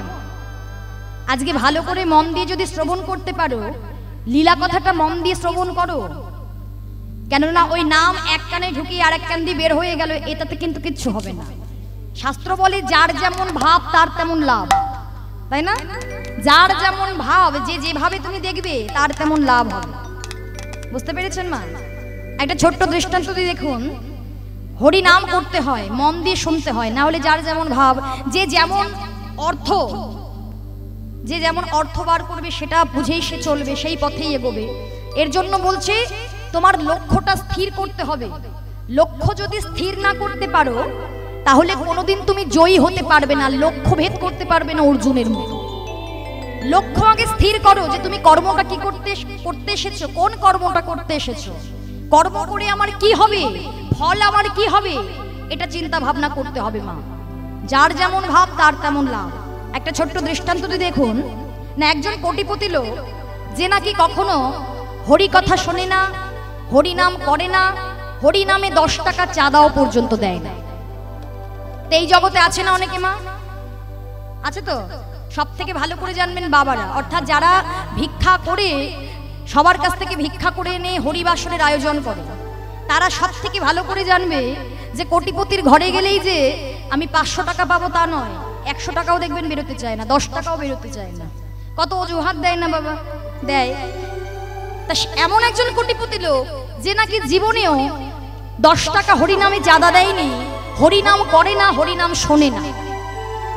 তা একদিন তার গিন্নি যখন তাদের পাড়ায় হরিনাম হচ্ছে, তাদের গিন্নিয়াকে তার গিন্নি চিৎকার করে বলে উঠলেন, আচ্ছা বাবা, এতদিন ধরে আমি তোমাকে দেখছি বছরের পর বছর ধরে আমাদের পাড়ায় হরিনাম হয়, তুমি একটু হরিনাম শুনতে যেতে পারো না?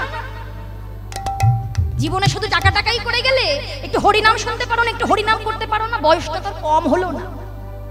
একেবারে গিন্নির চিৎকারে চেঁচামেচিতে এবার কি করবে, গিন্নিকে ভয় আর কে না পায়, তাই না মা? তা চলে গিয়েছে লোকটি হরিনাম শুনতে।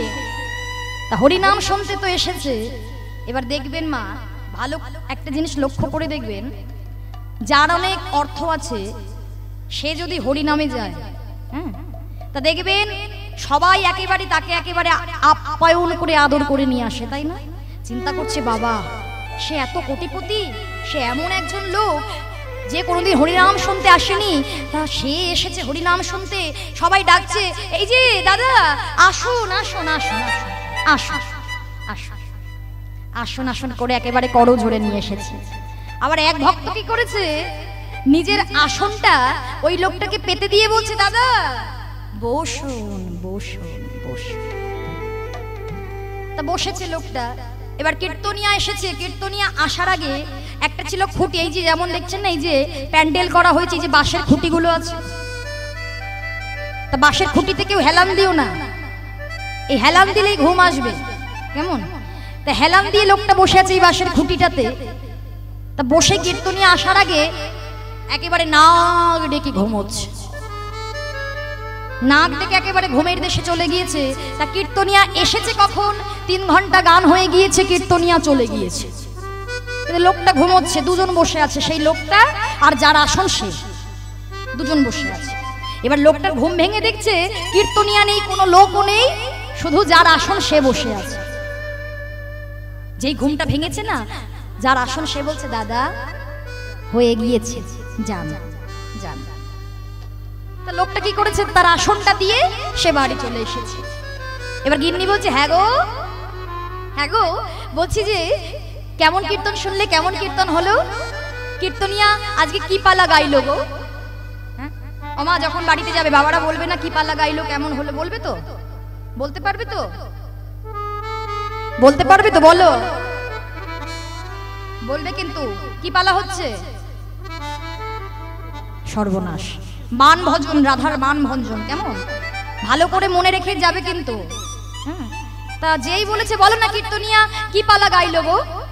লোকটি বলছে, দেখো গিন্নি, আমি 3 ঘন্টা ওখানে ছিলাম, 3 ঘন্টার মধ্যে আমি 3টে কথা শুনেছি, আসুন বসুন আর যান, এর বাইরে আমি আর কিছুই শুনিনি। তা গিন্নি বুঝেই গিয়েছে আমার স্বামী কেমন কীর্তন শুনেছে, কেমন কীর্তন শুনেছে আর কেমন কীর্তনের সবকিছু বুঝেছে। বলছে, ঠিক আছে বেশ, যেটা শুনে এসেছো সেটাই সারা রাত ধরে তুমি জপ করো, একদম ঘুমোবে না বলছি, একদম ঘুমোবে না। এই বলে গিন্নি পাশ ফিরে ঘুমিয়ে পড়েছে। এবার লোকটি ভাবছে, সর্বনাশ, ঘুমানো যাবে না, গিন্নি বলে দিয়েছে। হ্যাঁ, এবার লোকটা বসে বসে সারা রাত ধরে বলছেন, যে যেটা যেটা শুনেছেন সেই মন্ত্রই জপ করে যাচ্ছেন। এইবার সেই রাতে সেই লোকটির বাড়িতে 5 জন চোর চুরি করতে এসেছে, ডাকাত। একেবারে দরজা জানলা ভেঙে ঘরের মধ্যে ঢুকে পড়েছে। তা ঘরের মধ্যে যে ঢুকে পড়েছে, অমনি লোকটা বলতে শুরু করলেন, আসুন আসুন আসুন। চোরটি মনে মনে ভাবে যে সর্বনাশ, এ বেটা তো আমাদের চিনে ফেলেছে রে। হ্যাঁ, ঢুকতে না ঢুকতেই বলছে আসুন আসুন, না চিনলে বলেন আসুন আসুন। সর্বনাশ, এক কাজ করি জানিস, যে পথ দিয়ে এসেছি সেই পথ দিয়ে আবার চলে যাই, আর চুরি দরকার নেই। যখন চলে যাচ্ছে লোকটি বলছেন, বসুন বসুন বসুন। যেই বলেছে বসুন বসুন, সর্দারকে বলছে, সর্দার সর্বনাশ, এই আমাদের চিনতে পেরে গিয়েছে, এ যদি এখন লোকজন ডাকে এদের হাতে আমাদের মার খেয়ে মরতে হবে। এক কাজ করুন সর্দার, আজকে সারা রাত ধরে আমরা যা কিছু চুরি করেছি সব ওনার কাছে দিয়ে আমরা চলে যাই, তাহলে সে আর কিছু বলবে না। তাই যা যা চুরি করেছিল, টাকা পয়সা গয়নাগাটি, সব ওই লোকটার পায়ের কাছে রেখে সেই চোররা চলে যাচ্ছে আর বলছে, যান যান যান। সারা রাত ধরে এই হলো। যখন ধীরে ধীরে প্রভাত হচ্ছে, লোকটা যে চোখটা মেলেছে, চোখটা মেলে দেখে পায়ের সামনে ওই গয়না গাটি টাকা পয়সা সব পড়ে আছে। হরি বল হরি বল। গিন্নিকে চিৎকার করে ডাকছে, গিন্নিকে চিৎকার করে ডাকছে, আরে ও গিন্নি, আরে ও গিন্নি, ওঠো ওঠো ওঠো, শীঘ্র করে ওঠো। দেখো দেখো, কালকে কীর্তন শুনতে গেছিলাম, তুমি আমায় সত্যি কত ভালোবাসো, আমার জন্য কত ভাবো। ওই কীর্তন শুনতে গিয়ে একদিনেই আমার সিদ্ধি লাভ হয়ে গিয়েছে। দেখো কত টাকা পয়সা গয়না গাটি একদিনেই সিদ্ধি লাভ হয়ে গিয়েছে। গিন্নি বুঝলেন এটা সুবিধার নয়, চারিদিকে ঘুরে ঘুরে দেখছে সব দরজা জানালা ভাঙা। বুঝতেই পারলেন বাড়িতে চোর এসেছিল চুরি করতে। স্বামীর কাছে গিয়ে বলছে, স্বামী গো, এই 3টে মিথ্যে মন্ত্র জপ করে তোমার কাছে যদি ওই চোরেরা আত্মসমর্পণ করে, যেদিন তুমি কীর্তনের আসল মূল অংশটা জেনে যেদিন সেই কীর্তনের মূল মন্ত্রটা জপ করতে পারবে, সেদিন দেখবে তোমার দেহের 6 যে চোর আছে, 6টি চোর। আমাদের সকলের দেহে 6টি চোর আছে বাবা, কাম ক্রোধ লোভ মোহ মদ ও মাৎসর্য। এই 6টি চোর যেদিন তুমি কীর্তনের মূল মন্ত্রটা জেনে জপ করবে, সেদিন এই চোরগুলো তোমার চরণে আত্মসমর্পণ করবে। তাই গৌর হরি হরি। তাহলে একমাত্র হরি নামেই হরি নামবে মা। হরি নাম ছাড়া জীবের গতি নাই, গতি নাই, গতি নাই। হরি নাম করতে হবে। হরি নাম করলে আমাদের দেহের এই ষড়রিপু শান্ত হবে। আর শান্ত না হলে আমরা যে শান্তি পাবো না মা। শান্তি দিতে পারে একমাত্র এই সুধা মাখা হরি নাম। তাই চলো সবাই মিলে দুটো বাহু উত্তোলন করে, যে নাম ছাড়া গতি নাই। নাম বলতে গেলে নামের ভাবটা কেমন হতে হবে জানো? ওই যে বললেন, ছলো ছলো নয়নে হাসি মাখা বদনে, ছলো ছলো নয়নে হাসি মাখা বদনে, আনন্দ কাননে মন ভ্রমীয় নিবাস। একটু হাতে তালি দিয়ে সবাই বলবো, হরি বল মনে রে আমার, হরি বল মনে রে আমার। চলো চলো নয়নে হাসি মাখা বদনে, চলো চলো নয়নে হাসি মাখা বদনে, আনন্দ কারণে মন হয় অনিবার। হরি বলো মনে রে আমার, হরি বলো মনে রে আমার। সবাই মিলে একটু হাতে তালি দিয়ে নিতাই গৌর হরি হরি।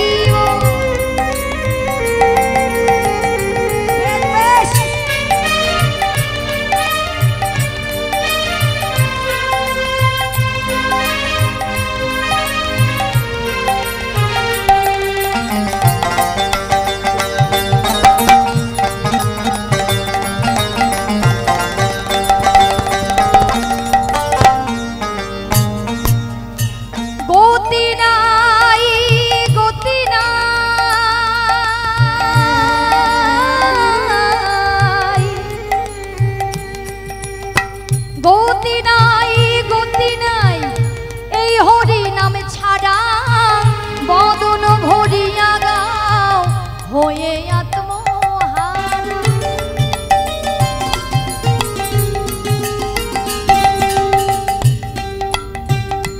আর গতি নাই এই হরি নাম ছাড়া, বদন ভরিয়া গাও হয়ে আত্মহারা। ওই দেখো শ্মশানে দিবারাত্র দিনে, ওই দেখো শ্মশানে দিবারাত্র দিনে, উড়িতেছে কত মানুষ কত অহংকার। মাগো, অহংকার করে জীবনের সবকিছু হয় না। অহংকারে সব পুড়ে ছাই হয়ে যাবে একদিন, তাই না? যে যতই ধনী হও না কেন, গরিব হও না কেন, সব এক জায়গাতে। তাই বলছি এই নামই পারে একমাত্র শান্তি দিতে। সবাই মিলে হরি বল মনে রে আমার, হরি মন মনে রে আমার, হরি বল মনে রে আমার, হরি বল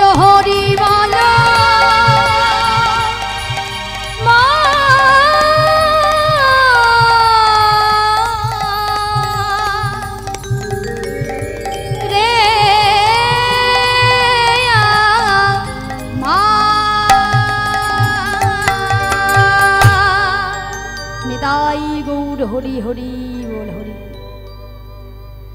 তাই হরি নাম সব সময় জপ করতে হবে। তাই কৃষ্ণ তো চলে গেল, আর কৃষ্ণ যখন চলে গেল রাধারানী তো লক্ষ্য করলো না, কিন্তু রাধারানী প্রভাতকালে যখন সুখ শাড়ির মুখে কৃষ্ণ গুণগান শ্রবণ করলেন, কৃষ্ণ গুণগান শ্রবণ করে দেখলেন তার চরণ পাশে বসেছিল বধূ, কিন্তু বধূ আর নেই।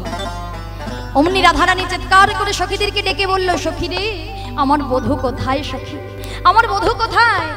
তখন সখীগণ বলছে, রাধে তুই গোবিন্দকে কাঁদিয়েছিস, তোর চরণ দুটো জড়িয়ে ধরেছে তবুও তুই কাঁদিয়েছিস, এখন যেই চলে গিয়েছে এখন বলছিস আমার বধূ কোথায়? আচ্ছা এই জগতে কি কেউ মান করে না? ওমা তোমরা কি মান করো? বাবা বলছে হ্যাঁ হ্যাঁ করেন আপনারা মান। তা বাবারা কি মান ভাঙায়? মান ভাঙায় না? আবার একজন বলছে হ্যাঁ হ্যাঁ। তা কেউ আছে মান ভাঙায়, কেউ মান ভাঙায় না। আচ্ছা চিন্তা করে দেখো তো মা, তা যদি কেউ অপরাধ করে থাকে, সে যদি অপরাধটা স্বীকার করে, তাহলে আমরা তখন কি করব? তাকে ক্ষমা করে দেব তো? দেবেন কি দেবেন না? নাকি দূর দূর করে তাড়িয়ে দেবেন? ক্ষমা করবেন? বেশ, তাকে আমরা চরণে হাত দিতে দেব? দেন কি? সবাই বলছে না, তার মানে কিছু ব্যাপার আছে। হরি বল হরি বল। তা চরণে আমরা হাত দিতে দেব না, তাই না? তা সখীরা বলছেন ইহ জগতে সবাই মান করে, কিন্তু তোর মতো কজনা করে। চরণ দুটো জড়ায় ধরে সাধলো তবু তার দিকে চাইলি না। তা সখীরা হচ্ছে ভাঙা গলার কারিগর, তাই না? একবার ভাঙে একবার গড়ে দেয়। তা সখীরা বলছে শোন রাধে, তুই গোবিন্দকে কাঁদিয়েছিস, তোকে অমনি ভাবে কাঁদিতে হবে, কেননা কাঁদালে কাঁদিতে হয়। এই জগতে কেউ কাউকে কাঁদিয়ে সুখী হতে পারে না। তা সখীদের কথা শুনে রাধারানী বলছে, সখী আমার গোবিন্দ যে চলে গেল, আমি না তার দিকে একবার লক্ষ্য করিনি। কেন জানিস?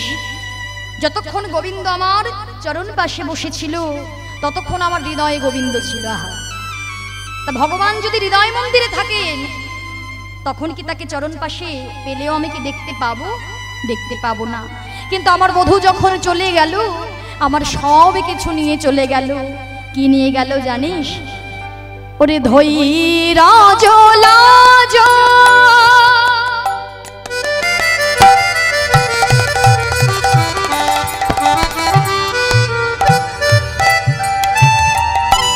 মানস হয়ে ভাগ লো ধৈর্য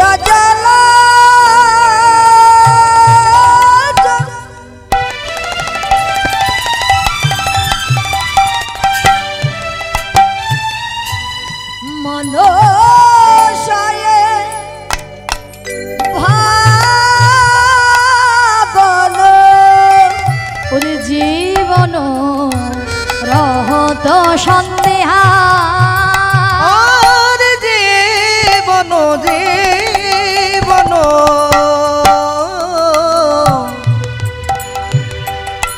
রহত সঙ্গে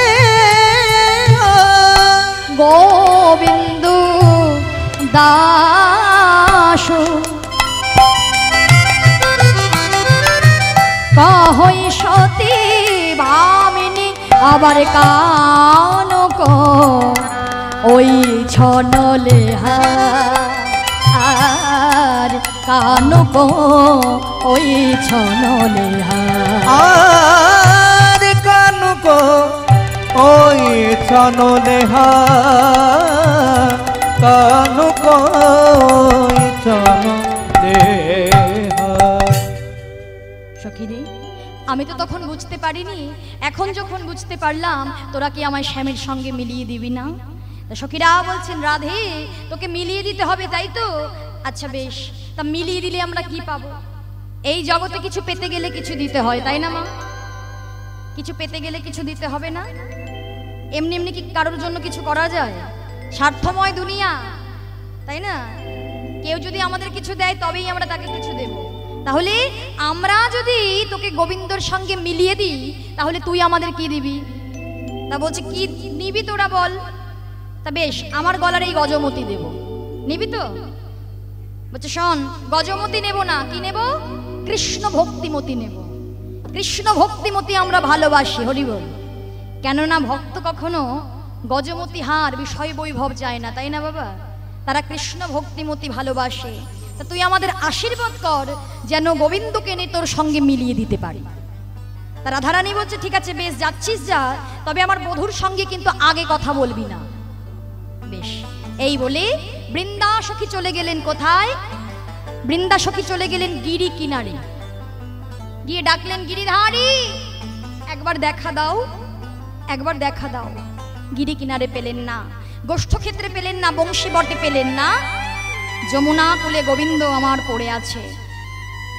কিন্তু যমুনা কুলে যখন পড়ে আছে দুটি চিন্তা করছে, বৃন্দা চিন্তা করছে গোবিন্দের সঙ্গে তো আগে কথা বলা যাবে না। রাধারানী বলে দিয়েছে আগে কথা যাতে আমি না বলি, কিন্তু তাই আমি যেখানে এসেছি তাই আমার প্রাণ গোবিন্দ যাতে বুঝতে পারে, তাই দুটি কি করলেন? আজকে রুনু ঝুনু নুপুরের ধ্বনি করে আজকে নৃত্য করতে করতে চলে যাচ্ছে।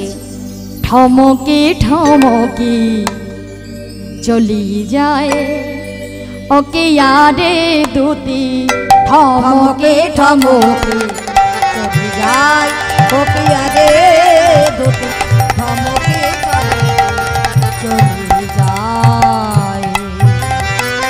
ঠমকে ঠমকে রমকে ঝমকে, ঝমকি ঝমকি রামকি ঝমকে, ডাইনে বামেতে নাকি চায় চায় রে। গাই গৌর হরি হরি চলে যায় ওকে আরে দুটি, থমকে থমকে চলে যায় ওকে আরে দুটি, থমকে থমকে চলে যায়। তাই ঠমকে ঠমকে রুনু ঝুনু নুপুরের ধ্বনি করতে করতে চলেছে। আর কৃষ্ণ আমার ডেকে উঠলেন, দুতি এই যে ও দুতি একবার এদিকে এসো। তা দুতি আমার গিয়ে বলছে শ্যাম আমাকে ডাকছো? বেশ, তা ডাকছি তো তুমি এখানে কি করতে এসেছো? না আমি ফুল তুলতে এসেছি। আচ্ছা দুতি, তোমাদের রাধারানীর কি মান ভাঙেনি? সর্বনাশ, মান ভাঙা তো দূরের কথা, একেবারে মানের মঞ্চ পেতে বসে আছে। আচ্ছা দুতি, আমায় একবার রাধারানীর সঙ্গে মিলিয়ে দিতে পারো না? হ্যাঁ, একটু মিলিয়ে দেবে? ও মিলিয়ে দিতে হবে? আচ্ছা, মিলিয়ে দিতে গেলে তুমি যেমন বেশে আছো তেমন বেশে থাকলে হবে না, রাধারানীর মান তোমাকে নিজেকেই ভাঙাতে হবে। হরি বল হরি বল। আমরা ভাঙাতে পারবো না, তোমার প্রিয় তোমার মান তোমাকেই ভাঙাতে হবে। তার জন্য কি করতে হবে? তুমি আছো পুরুষ, তোমাকে নারী সাজতে হবে। হ্যাঁ গো মা, তা পুরুষ যদি নারী সাজে হবে গো? তা গোবিন্দ বলছে সেটা কি করে সম্ভব? আমি তো এমন ভাবে সাজতে পারবো না, তা তুমি আমাকে সাজিয়ে দাও। তা এতদিন ধরে মা আমরা যখন মানলীলা হয়, মানভঞ্জন শুনেছেন তো? তা আমরা শুনেছি মালিনীর বেশে মিলন, তাই তো? তা আজকে আমরা শুনবো বিদেশিনীর বেশে মিলন, অর্থাৎ গোবিন্দ আমার বিদেশিনীর রূপ ধারণ করবে। বিদেশিনী অর্থাৎ বৃন্দাবনে অনেক বিদেশিনী থাকতো। যখন রাধারানীর বড় দুঃখ হতো, কষ্ট হতো, ওই বিদেশিনী অনেক ভালো ভালো গান জানতো। তা বিদেশিনীকে নিয়ে গিয়ে রাধারানীকে গান শোনাতো, আবার রাধারানীর মন ভালো হয়ে যেত। তাই সখীরা চিন্তা করলেন আজকে গোবিন্দকে বিদেশিনী সাজাবো, আর বিদেশিনী সাজিয়ে রাধারানীর মন ভালো করে ওই রাধা গোবিন্দের যুগল রূপ দর্শন করবো। নিতাই গৌর হরি হরি বল। তাই সুন্দর করে গোবিন্দকে সাজিয়ে বললেন, শোনো শ্যাম, আগে ছিলে পুরুষ, এখন হয়েছ নারী। তা নারীদের একটা স্বভাব থাকে যে নারীরা কোন পা আগে বাড়িয়ে হাঁটে আগে তুমি বলো। বলুন তো মায়েরা, নারীরা কোন পা আগে বাড়িয়ে হাঁটে? বলো। ডান পা, বা পা, এই তো মনে আছে। তা নারীরা দেখবেন আগে বাঁ পা আগে বাড়ায়, তাই না? তা তুমি তো পুরুষ, তুমি জানবে কি করে? তা তুমি এখন নারী সেজেছো, তোমাকে কিন্তু বাম পা আগে বাড়াতে হবে। আর শোনো, রাধারানীর কাছাকাছি আসনে কিন্তু তুমি বসবে না। কেমন? কেন? কাছাকাছি আসনে যদি বসো কৃষ্ণের অঙ্গ গন্ধ পেয়ে যাবে, তাই না? তাই একদম রাধারানী ওখানে বসলে তুমি একেবারে ওই কোনায় বসবে, একেবারে চলে যাবে না। রাধারানীকে ভালো ভালো গান শোনাবে। তা গোবিন্দ চিন্তা করছে, গান তো আমি ভালো জানি না, তা দুটো গান জানি না, নিজের গুণগান। তা নিজের গুণগান করতে কে না ভালোবাসে, তাই না মা? নিজের গুণগান, নিজের প্রশংসা করতে আমরা সবাই ভালোবাসি। তা গোবিন্দ চিন্তা করছে, আমার রাই আর কি গান শুনবে, আমি আমার নিজের গুণগানে শুনিয়ে দিয়ে আসবো, তাতেই ভালো হবে। বেশ, এই কথা চিন্তা করে রাধারানীর কাছে গিয়ে দুতি বলছে, দুতি রাধে, বধূকে তো পেলাম না, তা বাইরে দেখলাম একজন বিদেশিনী দাঁড়িয়ে আছে, তা দুটো গান শোন, গান শুনে মনটা ভালো হলে আমরা একসঙ্গে গোবিন্দকে খুঁজবো, কেমন? তাই যখন গোবিন্দকে ডাকলেন, গোবিন্দ আমার কৃষ্ণ গুণগান করতে প্রবেশ করলেন। যখন কৃষ্ণ গুণগান করতে করতে প্রবেশ করলেন, এক সখী কি করেছে মা, রাধারানীর কাছে একটা আসন পেতে দিয়েছে।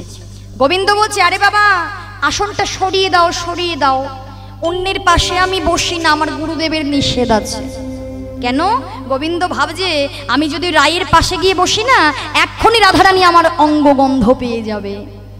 তাই যখন দুজনে মুখোমুখি হয়ে বসেছে দূর আসনে, রাধারানী গোবিন্দের বদনটা দেখে এত ভালো লাগছে মা, হ্যাঁ, তা গোবিন্দের বদন যে দেখে তারই নয়ন জুড়িয়ে যায়, তাই না? তাই আজকে গোবিন্দের বদন প্যানে চেয়ে বলছে, ও দিদি, তুমি বিদেশিনী, তুমি শুনলাম ভালো গান জানো, তা আচ্ছা দিদি, তুমি একটা কাজ করবে, তা তোমার কোথায় নাম, তোমার কি বা নাম আর কোথায় বা ধাম, আগে আমাকে বলো, তোমার নামটা কি আর বাড়িটা কোথায়? তা গোবিন্দ বলছে, দিদি, তুমি আমার পোড়া কপালের কথা শুনতে চেও না গো। আমার মাতা পিতা সাধ করে নাম রেখেছিল সুখময়ী, তা দুঃখের কপালে কি আর সুখ সয়? তা রাধারানী বলছে, কেন এমন হবে? যার এত সুন্দর বদন, যার বদন দেখলে যেন ত্রিতাব জ্বালা জুড়িয়ে যাচ্ছে, তা তার এত দুঃখ কেন? আর দুঃখ হবে না কেন? আমার বয়সটা তো ভালো নয়, এই সময় একজনের সঙ্গে আমার পীড়িতি হয়েছিল, সুপুরুষের সঙ্গে পীড়িতি হয়েছিল, কিন্তু তাকে উপেক্ষা করে আমার এই দুর্গতি হয়েছে। কেন উপেক্ষা করেছিলে তাকে? এবার কি হয়েছে মা, রাধারানীর সঙ্গে যা যা হয়েছিল গোবিন্দ নিজের সম্পর্কে তাই তাই বলতে লাগলেন। একদিন বধূ আমায় সংকেত করিল, অন্য রমণীর তরে রজনী বঞ্চিল, প্রভাতে আইল বধূর অতি চিহ্ন অঙ্গে, তাহাতে বারল আমার মানের তরঙ্গে। অর্থাৎ রাধারানীর বধূ তো তাই করেছিল, রাধারানীকে কথা দিয়েছিল, তারপরে রাধার কুঞ্জে যায়নি, চন্দ্রাবলীর কাছে সেবা পেয়েছিল, তাই তো? আজকে গোবিন্দ নিজের সম্পর্কে তাই তাই বলতে লাগলেন, আর রাধারানী মনে মনে ভাবছেন, সর্বনাশ, এই আমার সঙ্গে যা যা হয়েছে এই দিদির সঙ্গেও তো তাই তাই হয়েছে। তার মানে মনের কতটা মিল, চিন্তা করো, মনের কতটা মিল। দিদি, আর ওই কথা বলো না, আমার বধূ আমার সঙ্গে তাই করেছিল, তা তুমি তোমার ওই বিনা যন্ত্র বাজিয়ে আমায় একটা গান শোনাও। তা গোবিন্দ বলছে, কি গান শুনবে বলো? রাধারানী বললেন, যে গানে কৃষ্ণ নাই সেই গান শোনাও। হরি বল, হরি বল। কৃষ্ণ ছাড়া গান। গোবিন্দ চিন্তা করছে, এই মরেছে, আমি তো অন্য কোনো গান জানি না, তা কার গান শুনবে? না, বললেন আমায় রাম গুণগান শোনাও। গোবিন্দ মনে মনে ভাবছে, সর্বনাশ, আমাকে রামের নামে গান গাইতে বলছে, কিন্তু রামের গান তো আমি জানি না। আচ্ছা, গুণ না গাইতে পারি, কিন্তু বেগুনটা তো গাইতে পারি। অর্থাৎ প্রশংসা হবে না, বদনাম হবে। প্রশংসা করলে তো তার নামে গান হবে। তাহলে আমি কি করব? ওই রাম বেটা যা যা করেছিল সব আমার রাইকে আমি বলে দেব। দিদি, যে বেটা এত নির্দয়, তুমি তার নামে গান শুনবে কেন? ওই রাম তো ভালো নয়, তোমার মনে নেই? বলে বিদেশিনী কি কহিলা বাণী, রামে গুণ গাহিবারে, রাম সে নির্দয় হয় অতিশয়, জগ ভরি তার জানে, তার নিজ পত্নী সীতা জনক দুহিতা বিনা পুরাধিতায় গর্ভ পঞ্চম মাসে দিলা বনবাসী রামায়ণে তাহা গায়। আহা, তাহলে রাম গর্ভ পঞ্চম মাসে সীতাকে বনে দিয়েছিল, তাই না বাবা? এই কথা যেই বলেছে রাধারানী বলছে যে বেটা তো নির্দয় তার নামে আমি আর গান শুনবো না। গোবিন্দ চিন্তা করছে এই তো রাধা এবার পথে এসো, এইবার পথে এসো, তাহলে কার গান শুনবে না? মহাদেবের গান শুনবে। গোবিন্দ মনে মনে ভাবছে ওই বেটা আবার কি করেছিল, অর্থাৎ একটা একটা করে দোষ খুঁজে বার করছে। আরে বাবা ওই বেটা তো আরো ভালো না, ওই বেটার স্বভাব মোটেও ভালো না। কেন, কি করেছিল? ওই বেটা দেবশুল পানি তার গুণ জানি, দেবশুল পানি তার গুণ জানে, গঙ্গা রাখে শির পরে দক্ষ দুহিতায় সদায় কাদায় থাকে কুচনের ঘরে।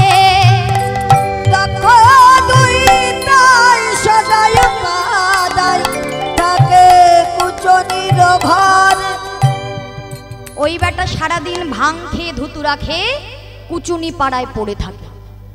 তাহলে যে বেটা ভাং খায় ধুতুরা খায় তার নামে গান শুনবে? শুনবেন মা? বলুন শুনবেন? রাধারানী বলছে শুনবো না। তাহলে কার গান শুনবে? না আমাকে কার্তিকের গান শোনাও। গোবিন্দ চিন্তা করছে ওই বেটা আবার কি দোষ করেছিল। ও দিদি, ওই বেটা জন্ম ভরে নারীর বিবাদী। কেন? ওই বেটা জন্মে বিয়েই করেনি। যে বেটা বিয়ে করে না সে কি নারীর বেদন বোঝে? বোঝে না। গান শুনবে? না না দিদি, আমায় আর কোনো গান নয়, যে গান শুনলে ত্রিতাবে জ্বালা দূর হয়, তুমি আমায় সেই গান শোনাও। তখন গোবিন্দ গাইতে লাগলেন কৃষ্ণ কেশব কৃষ্ণ কেশব কৃষ্ণ কেশব ত্রাহিমাং রাম রাঘব রাম রাঘব রাম রাঘব রাঘব। হরি হরি বল হরি বল। কেশব কৃষ্ণ কেশব ত্রাহিমা রাম রাঘব রাম রাঘব